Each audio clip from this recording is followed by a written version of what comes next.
So Lisa, can you tell me about her parents? Her parents that adopted her, her father, they were older couple. Her father was a mounted policeman in Kobe, Japan, and her mother was a housewife. And they were so proud of her mixed heritage, which was so unusual, in the 30s. And so they sent her to preschool for foreigners so she could learn English because they wanted her to learn English. And in Japan, the nannies for foreign kids that lived in Japan, the Japanese were the nannies. And so when her adoptive mother would take her to the park, everyone assumed she was the nanny. And she was very proud to tell everyone, I'm not the nanny, she's my daughter. So that was great when my mom told me that story. Can you tell me a favorite memory of your mom? Well, I was a goody-goody, but two of my memories that I love about my mom were when I got in trouble. One was my mom used to save quarters and she had them in a drawer, and I wanted some quarters to buy a toy or something. So I went in her drawer at night when she didn't know it, and I stole some quarters. And then I did it again and thinking my mom would notice. And then one night I went to do it again and there was a note that said, "Please, Lisa, don't take any more quarters. I love you, Mom." And when I saw that note, I was so heartbroken. I felt so bad that my mom realized I was stealing quarters. But she told me she loved me and not to do it again. And I never did it again, and she never said anything to me. But it was such a loving way for her to just be like, hey, you know what, don't do that, but I love you. So that was a great memory.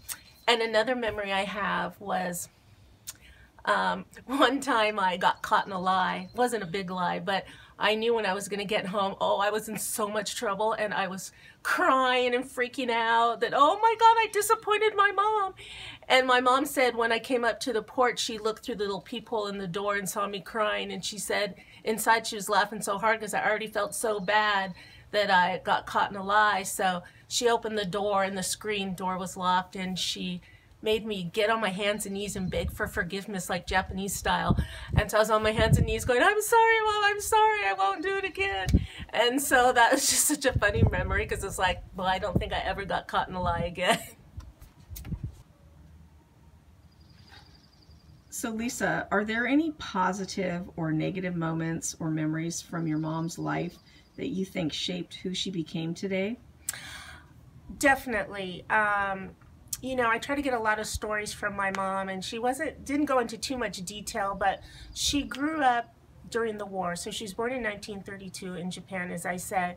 So during the war, she was like, a young, almost preteen, and she had a really hard time being half white and half Japanese during the war. It was very hard.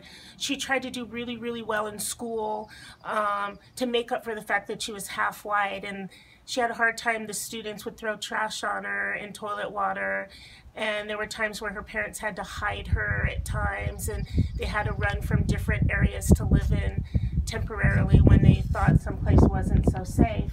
And so she had a lot of prejudice growing up, and it was hard. So what shaped her is that experience that she taught me to treat everyone equally, religion, race, gender, any different lifestyles that are different from our own, to just treat everyone. If they're kind and they're a kind person, then that's all that matters. And so I think that those experiences really shaped her to be accepting of all people, and she taught me to do that too. And so even though that was a negative thing when she experienced it, I think when she looked back on it, it was actually a positive experience. So she turned it into a positive experience to become the person that she was, and then that reflected on me. So I think that's the answer. So when I was in a sorority, we were having like this pajama party thing, and so the sorority gave, as a surprise, they gave all the parents a pattern to make a nightgown, like a flannel nightgown, and the material. So we'd all have matching nightgowns. And so everyone either paid somebody to sew the nightgown, or if the mom could sew, they did. Well, my mom, because she didn't have money to afford to have a seamstress make the nightgown, my mom hand sewed a whole nightgown. So after work, late at night, because she worked nights, she'd sit in her room and she would hand sew a whole full-length nightgown. So when I got the nightgown, it looked just as good, even better than everybody else's, but mine was all hand stitched. And when I think of all the hours after work that my mom hand sewed that nightgown, every little stitch was the love that she had for me. It made me cry. It almost broke my heart. And so that is an amazing memory that I have of my mom. That's pretty cool.